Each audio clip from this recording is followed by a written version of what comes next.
escrow account audit season, which means that if you have escrowed your taxes and insurance, you're going to be getting a statement in the mail here in the coming weeks or months from your current loan servicer.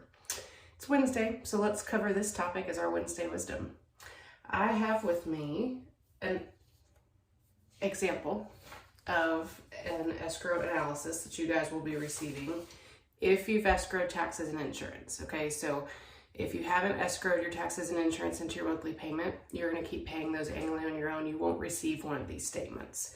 But if you have included taxes and insurance as part of your monthly payment, typically those are the only things that can make your payment fluctuate. This is assuming that you've done a fixed rate mortgage. Okay, so if when you did your loan, we locked you in on fixed rate for 30 years, 15 years, 20 years, whatever it was, your principal and interest portion will never change. But your taxes and insurance can always fluctuate up or down, just kind of depending on what's going on. I think a lot of people, especially here in Texas this year, will get a little bit of a break on their property taxes because we did pass that $100,000 homestead exemption threshold. So you may start seeing that, especially on your primary residences. But when it comes to insurance, that's a whole nother topic I plan on covering later in the year. Insurance has been increasing, especially here in the state of Texas. And so you may see those things fluctuate. Your current loan servicer has to audit your account at least once a year to make sure that they're keeping enough money and not too much money in that escrow account, okay? So I've got an example here that I want to show you, and it's kind of small just because it gives some examples of some stuff, but you're going to get something that looks kind of like this, okay?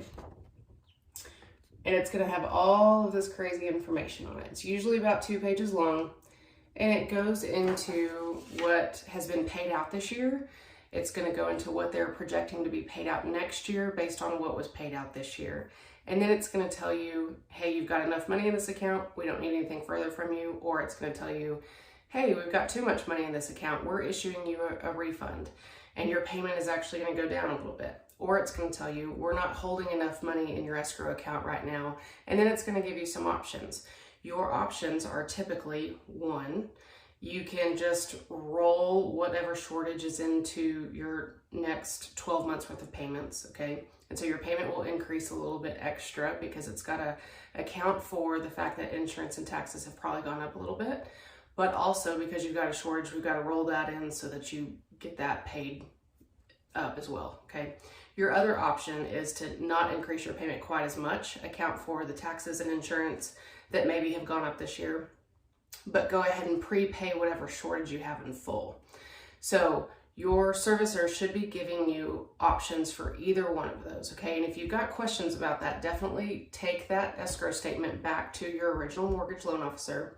They can walk through your options with you and kind of go over whatever's going to make the most sense for you guys financially.